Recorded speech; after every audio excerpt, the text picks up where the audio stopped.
What is going on, guys? This is Jake at That Fit Friend, and today we're going to be talking about high top shoes, and more specifically, some of my favorite high top shoes for training, working out, and lifting.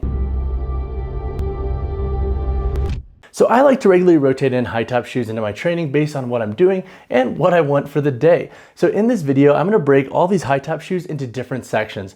I'll talk about my favorite high top shoes for cross training, general lifting and daily wear, and for giving you more of like a minimalist feel with your training. As always, everything is timestamped down below, so jump around, get the info you need, get out of here and go train. I also have an article linked in the description that complements this video, and as always, there are many other high top options out there. These are just 6 of my favorites, but now let's dive into our first section, which is my favorite high top shoes for cross training. So when it comes to cross training and high top shoes, some folks love it and some folks hate it. Some folks like the additional ankle support, while others feel like they're a little bit limited in regard to versatility with this style of shoe.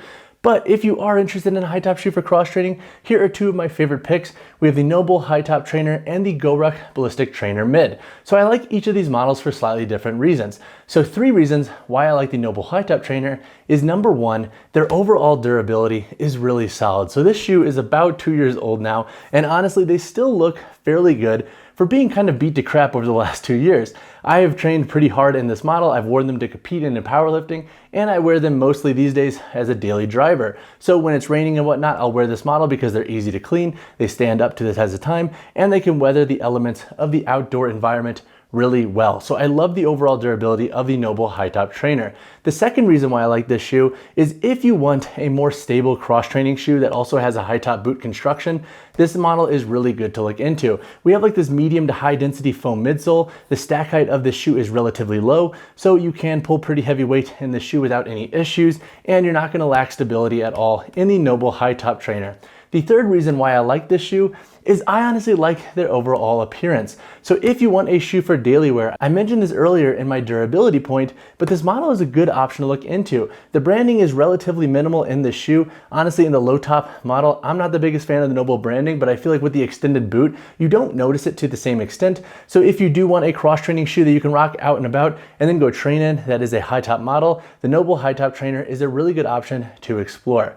Now, the GoRuck Ballistic Trainer Mid, 3 reasons why I like this model. So number 1, I like the overall width of this shoe. So if you're somebody who wants a slightly wider forefoot in their high top cross training shoe, this is a good model to explore. Their overall width, I think, is good enough to accommodate a lot of different foot anatomies, and I think they give you enough room to really splay those toes if you're doing power cleans, if you're doing more static strength work, machine work, whatever it might be. These are a good model to explore. The second reason why I like this model is that they come with 2 different sock liners and their overall stability is pretty good. So in this shoe, you get 2 sock liners. Once again, one has this more anatomical fit to it. The other has a more 0mm or flat drop to it. So it pretty much has like no arch support in it. This insole has arch support for the 3 different arches of the foot. And so you can rotate with your insole based off of what you prefer. Blend that with the rubber outsole and this nice dual gradient density foam midsole, and you have a nice stable shoe that feels really good. And you get a little bit of variety in regard to how this shoe fits and feels.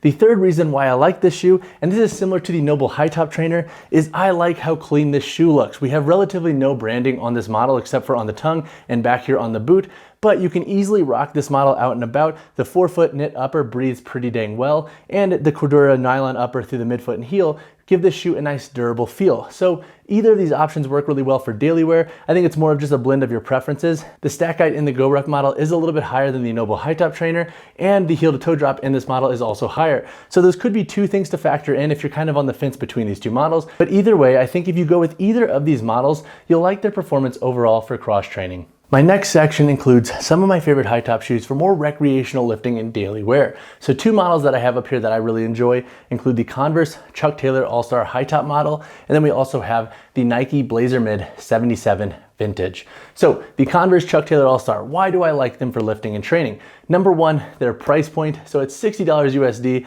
It's hard to fault the overall performance and durability that you get with the Converse Chuck Taylor All-Star high top. This model has lasted me well over a year.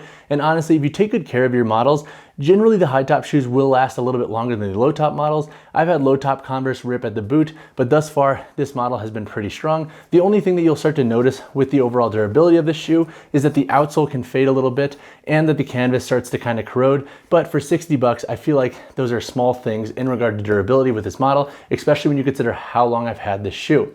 The second reason why I like this model for training is their overall stability. So with this model, you get a nice stable rubber sole construction. So if you plan to train really heavy and use these for squats, deadlifts, and more static strength work or hypertrophy work, you'll like the overall stability that you get with this shoe. And then my third reason why I like this model is the zero drop construction. So if you like having a flat foot position when you train, this model has a 0mm heel to toe drop, which means you're gonna have a nice flat foot position. So if you do want a shoe that is flat, but you don't wanna go necessarily barefoot or rock a barefoot shoe, the Converse Chuck Taylor All-Star high top model can be a good option to explore.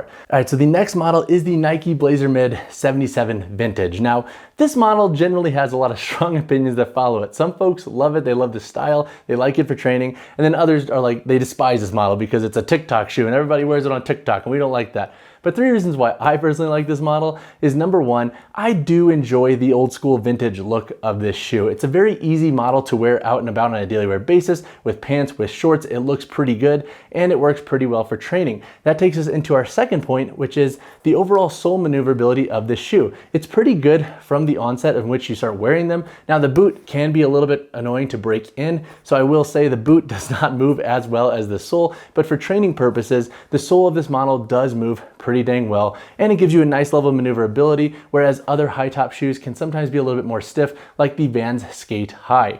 The third reason why I like this model is just the overall stability that you get from this shoe. So if you plan to train heavy or just wear this shoe for some more casual hypertrophy work, you're gonna like the overall stability that you get with this model. So on top of being good for daily wear and just being a pretty stylish shoe, it does perform pretty well in the gym. And once they're broken in, I do feel like that's where this shoe's performance really takes a nice uptick. So my final section is high top shoes that you can train in that are also a bit more minimalist in nature. So I have 2 different options up here to provide a little bit of contrast for you. So we have the Fieldgrounds High Rise Knit over here. This is a traditional barefoot shoe. And then I have the Sabo deadlift shoe. This is a model designed for deadlifts and competitive powerlifters and athletes who are very specific with their deadlift training. Now, the Fieldgrounds High Rise Knit. This is not technically a shoe designed for training. However, I have really been enjoying them for my recreational lifting sessions. And so if you do like this model and you look into them, do note they're not technically designed for training, so go easy on them in the gym, rotate them in with other models, but they are a pretty freaking awesome high top shoe for training. So 3 reasons why I like this model is number 1, the overall stack height in the shoe is pretty minimalist. So if you want to get as close to the ground as possible, this is an awesome shoe to look into. This model actually comes without an insole. You can buy that separately if you do want it, but without that insole, you can get super close to the ground with this shoe. The second reason why I like this model is the overall width of the toe box. So you do get a nice wide width in the shoe's toe box. So if you're worried about maximal toe splay and really letting those feet spread to grip the floor when training, this is a really good option to look into, especially if you're interested in barefoot shoes and high top models at that. The third reason why I like this shoe is honestly, this is one of the cleanest looking barefoot shoes in my opinion. Oftentimes when you have high top barefoot shoes or just barefoot shoes in general, they kind of look like clown shoes. This model I feel like does a really good job at kind of walking that fine line between looking classy and also being a good shoe in the gym, but then also not looking clown-like. So it is a good model for rocking on a daily wear basis. The Sabo deadlift shoes. 3 reasons why I like this model is number 1, I like the outsole construction and how much grip you get on different surfaces. So whether you are pulling on wooden platforms, rubber gym floors, or whatever it might be, this shoe should give you plenty of traction. So whether you pull conventional or sumo, grip should not be an issue in this model. The second reason is I do like these 2 additional straps. So we have a midfoot strap and a strap up here that encloses the top of the boot. I like this for additional ankle support. So if you are somebody who, whether you pull conventional or sumo and you want a little additional ankle support to really lock down that foot, this is a good option to explore. The third reason is just the overall stack height of this shoe. When you're pulling, you want a shoe that's going to limit the overall stack height generally to cut down the range of motion for your deads. So whether you are a sumo or conventional puller, once again, this model should align really well with your overall mechanics and form. And honestly, it's a good shoe to explore even if you're not competitive with deadlifting, but you really want to get specific with that style of training and you want a shoe that can accommodate that task. You don't necessarily need them for deadlifts, but they can definitely be a good option option to look into, especially if you want a high top model and you're not necessarily worried about wearing it out and about on a daily wear basis or for other forms of training. All right, guys, that wraps up this review of some of my favorite high top shoes for training, working out, and lifting. Now, once again, there are other high top models out there on the market that you can use for training. These are just 6 of my favorites. Hopefully they help give you some idea or direction to look in if you are interested in a high top shoe for your training. If you have any questions on any of the models featured in this video, drop a comment down below or reach out to me personally, whichever you prefer. And as always, guys, drop a like on the video, subscribe to the channel. I'll see you in the next one.